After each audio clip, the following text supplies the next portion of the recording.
The name Dracula, to me, conjures up the greatest monster in the greatest of all Gothic novels. Dracula, to me, means my youth. It started my whole love of horror and horror movies. Dracula was the thing that brought me into the genre and in the end has given me a career. Le mot a tellement été dit, redit, tellement été prononcé, ça devient une sorte de cri de guerre nocturne, comme peuvent en pousser les vampires dans la nuit ou les monstres. C'est d'abord le roman, ça c'est sûr. Et Dracula, c'est un sale gosse.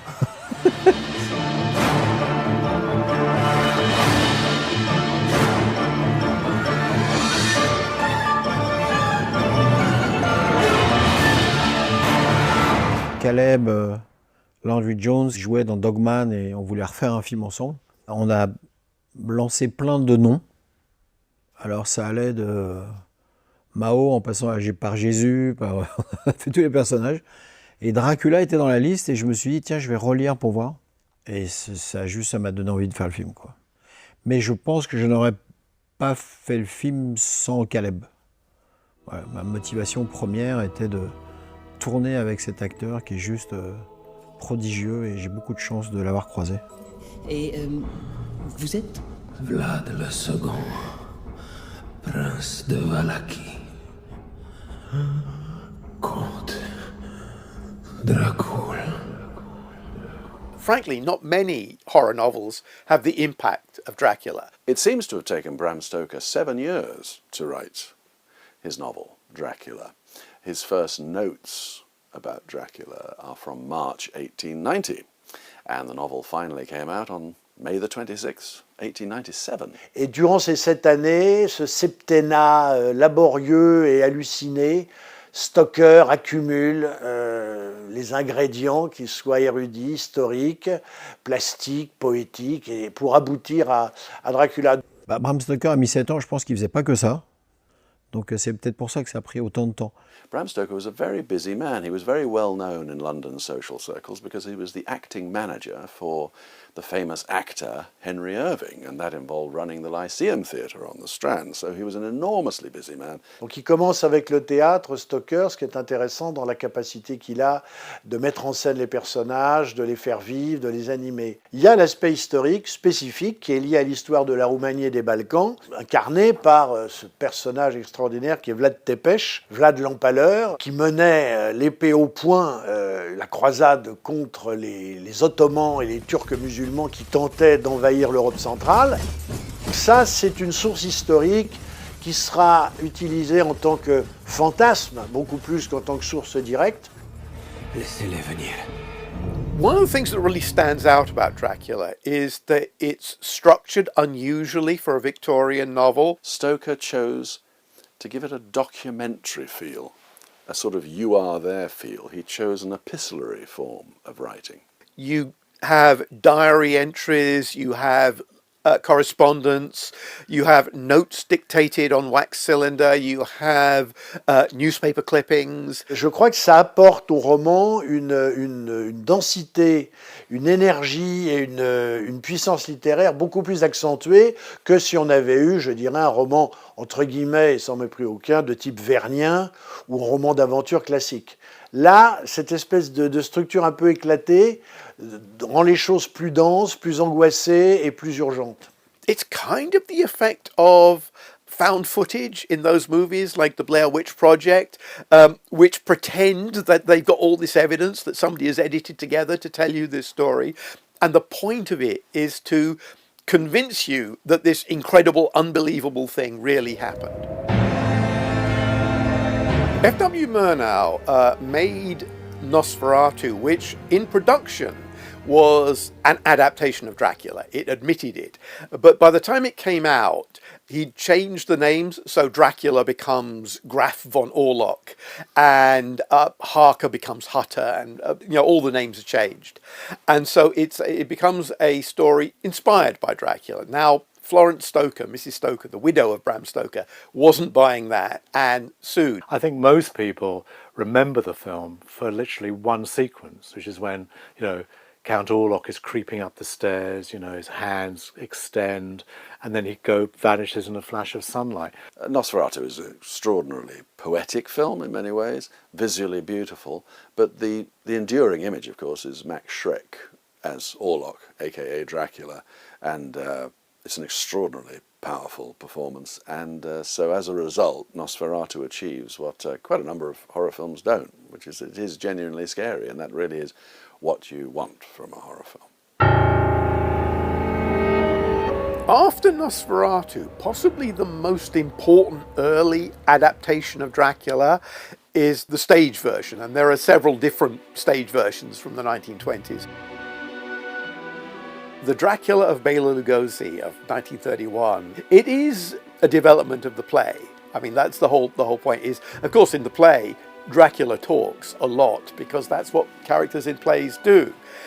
Now, what that meant was that you got Bela Lugosi's voice. You actually heard Dracula speak for the first time, and so Bela Lugosi's Romanian accent and that sort of noble sophistication was new. The Hammer Films version of Dracula is a reinvention of the character. He's still a villain, but he's kind of like a dynamic villain, a swashbuckling villain, a brutal thug who's also really sexy. Christopher Lee brought immense presence and power to Dracula. Ce que Christopher Lee apporte à Dracula, c'est déjà son physique. You know, threatening but friendly, you know, safe but not. I think it's a very, very, you know, well-judged performance. Il faut arriver à créer cette tension entre une sorte d'apparence noble, presque guindée, une patience, une déférence, et puis une bestialité totale. It's very hard to keep that balance between good and evil, but I think he did it really, really well. While that was going on, there was the rise of the idea of Dracula as a romantic character. And probably this has as much to do with the American soap opera Dark Shadows, maybe even with weird things like Blackula, where the vampire is a romantic guy who just wants to get back together with his lost love. Klaus Kinski as Nosferatu is done as a rather romantic, sad, lonely figure. And Frank Langella's Dracula is a kind of disco-era seducing stud type character. They're not villains in the sense that Christopher Lee's Dracula is a villain. But then it becomes part of Francis Ford Coppola's Dracula. Gary Oldman wants to be reunited with the reincarnation of the wife he lost when he was alive.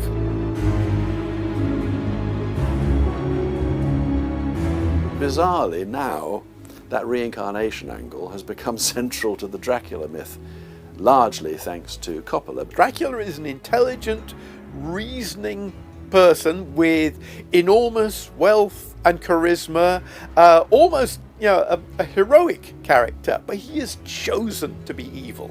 Dracula is the boss monster. Dracula is the monster in charge of other monsters. I'm sure Bram Stoker, who's been dead 113 years now, I'm sure he'd be staggered if we were talking about yet another version of Dracula now. But I think that was his remarkable achievement. He created this character which is susceptible, if you like, to so many different interpretations. Dracula, the central character, can be translated so many times. I've always thought Dracula is like a Shakespeare play. Any director, any writer can come along.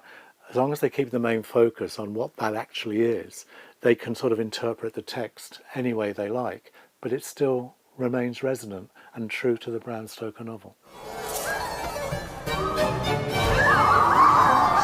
Vous mettez un modèle au milieu d'une pièce et autour du modèle, vous allez mettre Modigliani, Soutine, Renoir, Picasso.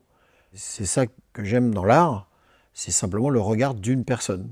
Est-ce que cet artiste est meilleur ou moins bon qu'un autre? C'est pas le problème, c'est que c'est son regard. J'avais envie simplement, moi, de donner mon regard sur ce texte-là, sur ce roman-là, avec cet acteur-là. Depuis quand l'attendez-vous? Plus de 400 ans. C'est plutôt long.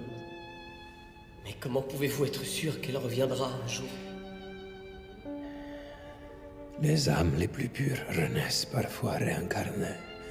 I think the Luc Besson Dracula is actually, it sticks to the text in many ways, but veers off it in ways you don't expect. And I do like the way it's all done, and I think Caleb Landry Jones is a brilliant Dracula in it too. More of the romance, but I mean, visually, you can't fault it, and I think it actually looks amazing. I think what Luc Besson does with his Dracula, and it must be the 112th version of Dracula, is he doesn't look back to the obvious ones. It's a new Dracula. I mean, it's a radical reworking of the text. Simply having Dracula move to Paris rather than London is a big shift. Moi, j'ai pas vu beaucoup de versions de Dracula. J'ai dû en voir une ou deux en noir et blanc au début. Celle de Coppola que j'ai beaucoup aimée à l'époque, il y a 30 ans. Et la mienne, c'était juste la mienne. C'est-à-dire, c'est une histoire d'amour.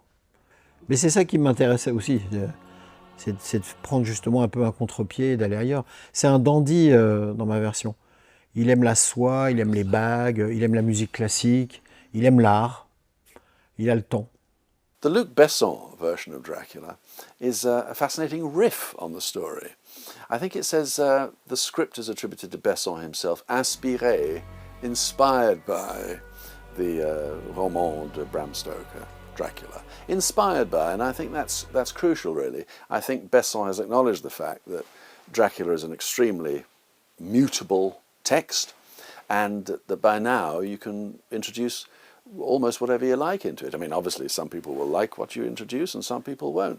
I think actually, as the sort of love story version of Dracula, the Besson film is actually very interesting, because I think you are always aware that he's still a monster despite the fact that he's motivated by love, because his love is a very consuming love, and he expects a mortal woman to join him in the world of darkness. And I think you're always aware of his self-absorption. That was the thing that struck me about the Besson version. Penses-tu que Dieu nous pardonnera un jour de nous aimer autant? Dieu est amour. Une fois que j'ai lu et je savais, enfin Caleb avait vraiment envie de le faire, ça a été assez vite l'écriture.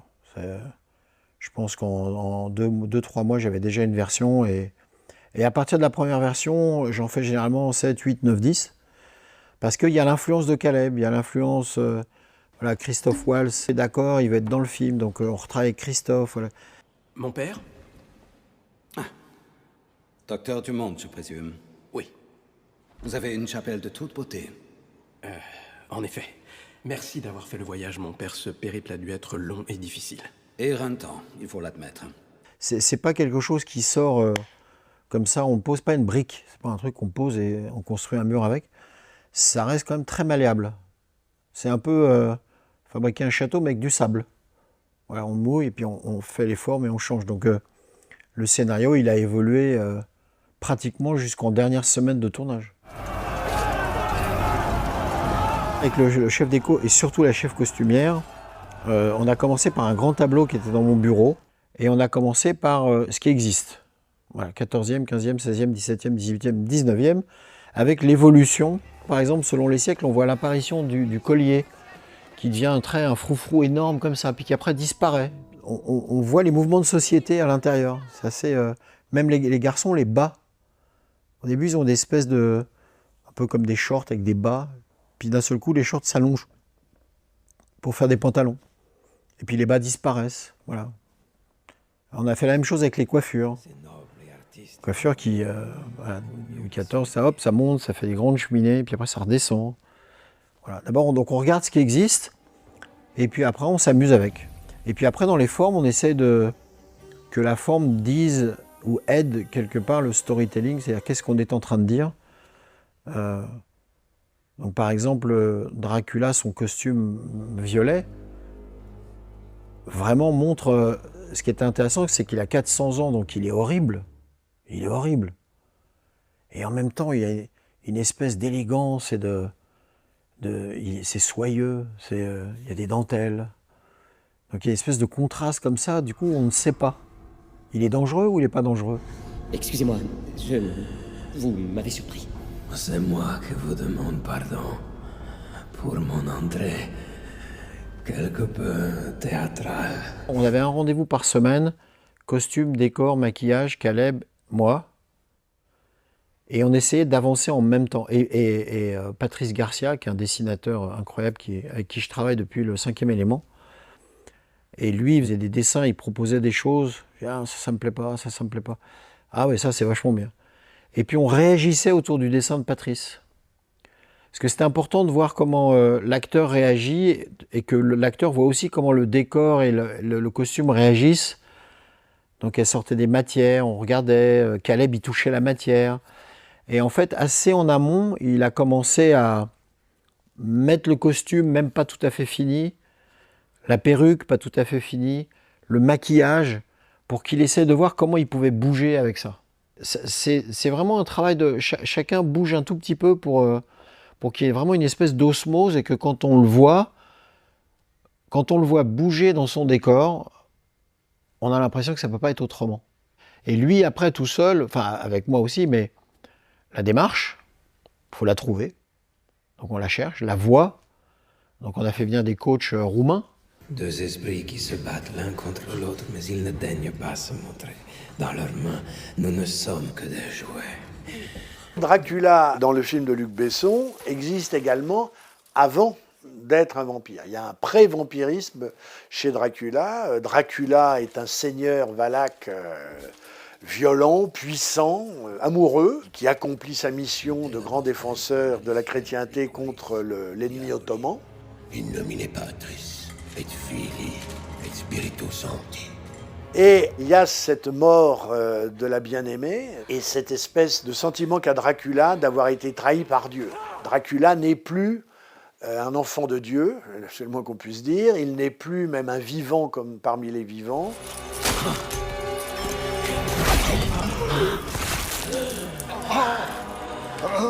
On voit qu'à un moment, Dracula, qui est face au Christ, et qui donc dit au Christ, ma foi, c'est fini, je romps. Le Christ se met à pleurer. Donc le Christ est triste quand même de voir Dracula devenir un renégat et un apostat. Et il imite le Christ. Le geste que fait Dracula devant le crucifix, c'est de l'imiter, avec une espèce de sourire de défi. Et là, c'est intéressant, puisque ça configure Dracula comme l'antéchrist.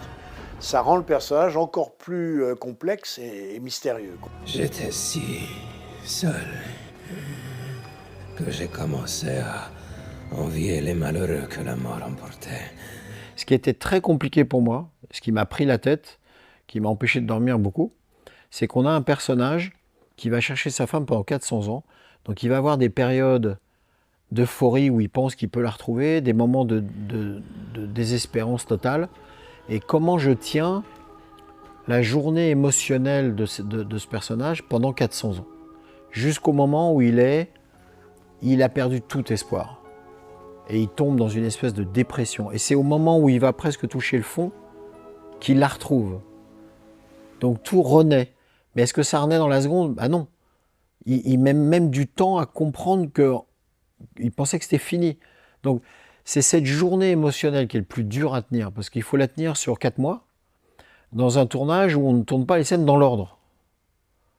Voilà. Donc il faut toujours se souvenir de ce qu'il pensait, dans quel état émotionnel il était à ce moment-là. Donc le script, il y a plein de notes, surtout pour aider Caleb, parce que le plus dur, c'est pour lui. Oh, ce repas est succulent. Votre appétit fait très plaisir à voir, jeune homme. C'est vraiment délicieux. Et pour être honnête, je mourrais de faim. Le premier dîner de Dracula avec Jonathan. Moi, j'étais mort de rire. Il est tellement innocent, Jonathan. Il sait tellement pas ce qui lui arrive. Délicieux, vraiment. Et il y a Dracula qui est là, qui prend la souris, qui trempe le doigt, qui boit un peu de sang et tout. Ce décalage entre l'innocence du personnage de Jonathan et cet homme de 400 ans. C'est-à-dire quand Jonathan dit « mais vous mangez pas ?» et il dit « plus tard ».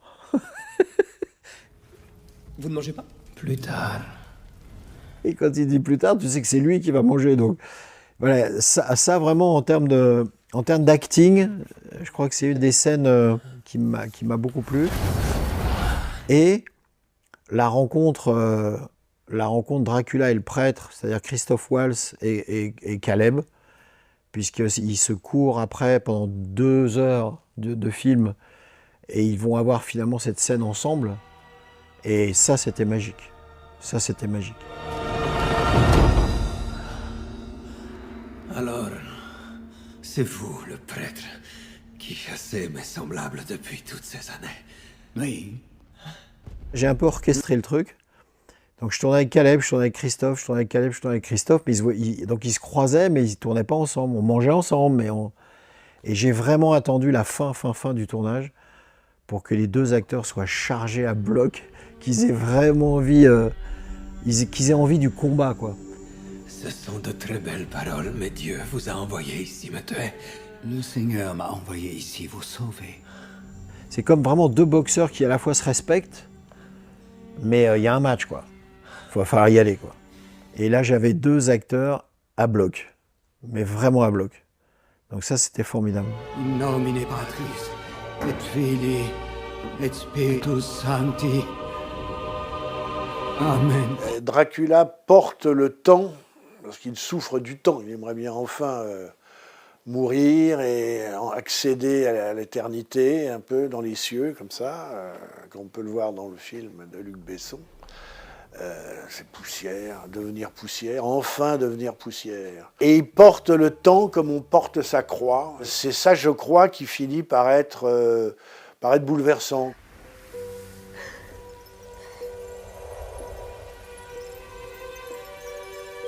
Après, il y a des scènes, il y en a deux qui m'ont marqué. Il y a celle de la danse à travers les cours d'Europe, parce que le chorégraphe était vraiment bon, les costumes étaient incroyables. Donc, en termes de mise en scène, c'est des plans fixes qui ne bougent pas. Mais par contre, à tourner, c'était assez chouette. Et les nonnes, l'espèce de pyramide de nonnes comme ça, c'était assez incroyable à faire.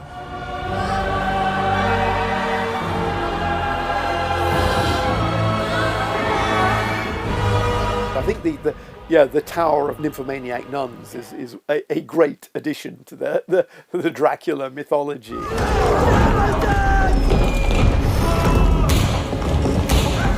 In the final assault on Castle Dracula, it was literally an assault. They actually brought up the big guns and shelled it. I thought that was such a wildly imaginative, version of Van Helsing and his band of brothers going to the castle and sorting Dracula out. I thought the idea of actually bringing in the military and shelling the place, I thought that was wild, and I enjoyed very much. And I think there are other things in it that will stand the test of time, that will add to our general feel of what Dracula is. Here we are, all these years on, and there are still new things to do with Dracula. There are still things that can be mined. There are still aspects of this story that have not been drawn out and elaborated on. It's still something that commands the attention of vibrant and interesting filmmakers.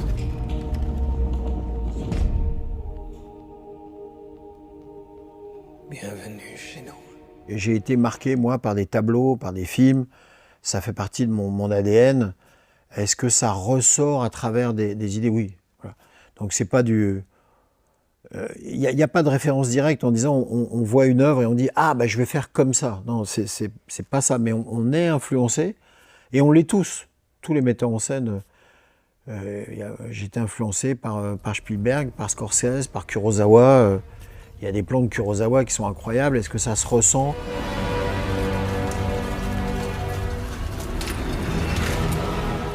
Kubrick, il y a plein de trucs qui m'ont impressionné. Est-ce que sur certains plans, la symétrie des plans, est-ce qu'elle est quelque part un peu kubrickienne? Oui, sûrement.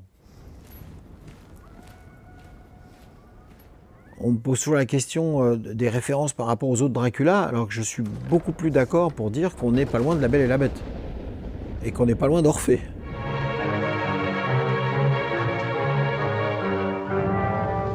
Là, je suis d'accord. La Belle et la Bête, oui, c'est vrai. C'est pas la même histoire, mais oui, c'est une bête.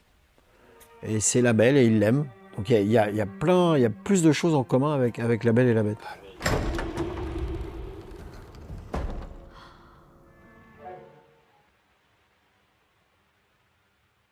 Il y a eu ce roman assez formidable qui s'appelait Le Parfum, donc il a marqué ce livre. Donc, mais là, c'était une astuce de scénariste. Il ne va pas pouvoir aller partout, pour retrouver sa femme. Donc quand on écrit, on se dit, bon, bah, comment il va faire? Donc si lui ne peut pas aller partout, il faut que ça soit l'inverse, il faut que ce soit les femmes qui viennent. Il va attirer des milliers de femmes à lui. Il n'en aime qu'une seule. Il n'en aime qu'une seule. Il ne regarde même pas les autres. Donc c'était aussi intéressant de jouer cette espèce de truc de séduction, d'attirer des femmes, mais pas pour être avec, en fait. Vous rappelez-vous la dernière chose que vous m'avez dite? Vous avez dit, prends soin de toi, mon prince, mon roi. Ma fille. The whole point of the film is that he's desperately trying to find his lost love. I mean, that is more pointed in this version, I think, in any other. It's irresistible as an idea. I mean, you know, wanting to live forever just by sucking somebody's blood, you know, the sex side of it, the romance side of it, you know, everything, immortality. The text being, you know, so easily adaptable to each particular age, year and genre. I mean, it just keeps on going. Somehow in the 1890s, Bram Stoker created this avatar of evil, which was infinitely, turned out anyway, to be infinitely adaptable. I don't think we've seen the last of Dracula, and I don't think we're going to for many, many decades to come. Ce qui, à mon avis, expliquerait le succès quand même troublant de Dracula, c'est justement cette espèce de dimension bizarrement humaine, c'est-à-dire de poids séculaire du malheur. Dracula, the name, is probably the thing that has tailored this franchise to survive into the mid-21st century, and it's not going to stop anytime soon. You go up to anybody in the street and say Dracula, they know exactly who you're talking about. There isn't one person who doesn't. So that, to me, is the immortality in itself.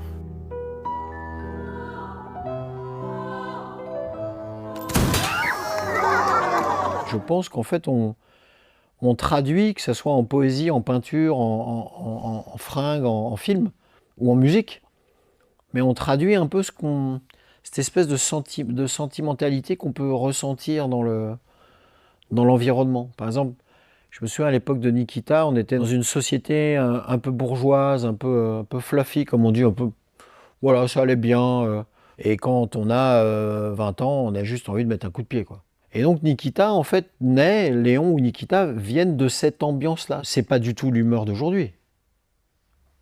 L'humeur d'aujourd'hui, il y a une souffrance partout et permanente qui glace le sang.